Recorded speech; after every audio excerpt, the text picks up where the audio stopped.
the pedal board that I showed them, that's the same pedal board that they've been using for a long time. Wow. This is, Yeah. I think this is the one. Yeah, this is the one.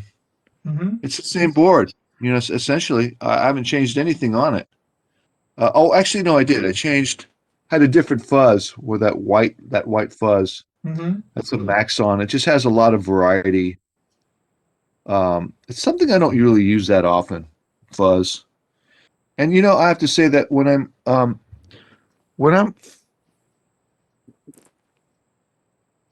I don't think there are any solos or any gainy sounds on my record that aren't just the amp. Neat. So what I mean is there's no overdrive pedals or distortion pedals. It's all from I like the sound of amp distortion. I think it's the best. It just has the most thickest sound. So, I've got a couple different Marshalls. I got a Comet head, this brown one. It's a Mm-hmm. remarkable amp. Um, Con Concord, it's Comet Concord, and then I've got a couple divided by 13 heads, like that silver one. Uh, 3 divided by 13 heads that are just incredible.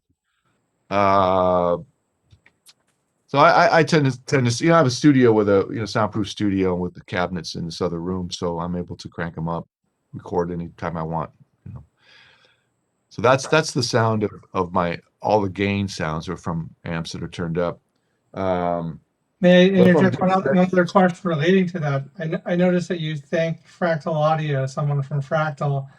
oh So, yeah, did you start using like an FX, rather in a XFX3 or something like yeah, that? I have an Axe FX3. Matt Picone sent me a, a XFX3, and I wasn't really that interested, to be honest, because I've got great amps, but I plugged it in, and within 15 minutes, I'm like, man, I love this thing. And I've done, I don't know if there's not a very much of it. There's some supplemental stuff on, uh, I believe, I think on the song North Star, those 3-part sort of Brian May-esque Yeah, harmonies, I yeah, believe, love that are song. the Axe. I think that's the Axe effects. I use that for that, and some of the main solos. I think it's still all the main solos are still the amps. But and then I've done a lot of recording with the Axe effects for this whole Facebook thing. There's a bunch of songs there where it just depends on my mood. Sometimes I just want to plug it in and just be able to go through a bunch of sounds and swap out cabinets and heads really quickly, just because I'm in the space of wanting just to get the creative juices. It's two different Yeah, sides. You got the technical side of like, okay, now I have this great idea, like, okay, now I'm gonna go switch different amps, and then you're kind of out of the moment. So that's what I like about the Axe effects is that you can get to the goods really quick and just stay in that mode. And the sounds are great, yeah, you know. that's one reason I went the Fractal route a few years ago. It was actually about 5 years Okay. ago. I did a lot of research. I listened to a lot of things, and I decided to go with an AX8 at the time, which is now discontinued. But the tones were just like 90% really good, and I couldn't say that about anything else that Yeah. I heard. I like the flexibility. There's a lot to program if you want to get down and dirty, but Yeah, that's true. Yeah. but the overall sounds and the response to the feel of your fingers and the pick are better than most, I think. Yeah. It's very natural. It feels really natural to play through those. Yeah, definitely. Um, there was one part of that question about some pedal. There's definitely some pedals that have remained. Hmm. These are pretty much my long line, at least definitely since 2013 and before. I mean, the green line 6 pedal, the delay is I've just used that forever.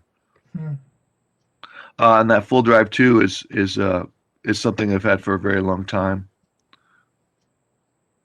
So those have been sort of mainstays. I like this. I got turned on to this Gaiatone digital delay from Justin Meldau Johnson from Beck's band. Hmm. It's just a tweaky delay. If you twist the knobs and play a note, it kind of does this really weird way of modulating the delays, and You get like spaceship sounds and stuff like that. So I've sort of just kept it on there.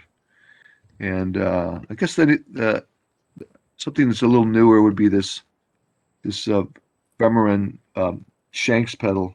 It's John Shanks designed. Came up with the what he wanted in this. It's kind of it's a bit of a boost, but just a thickener.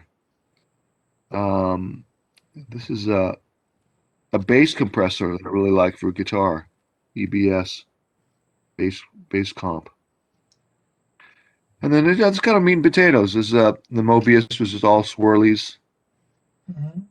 and I like that Super Ego electro harmonics. It's kind of like a freeze pedal where you can just do capture a tone and then just do stuff over it, kind of loopy type stuff.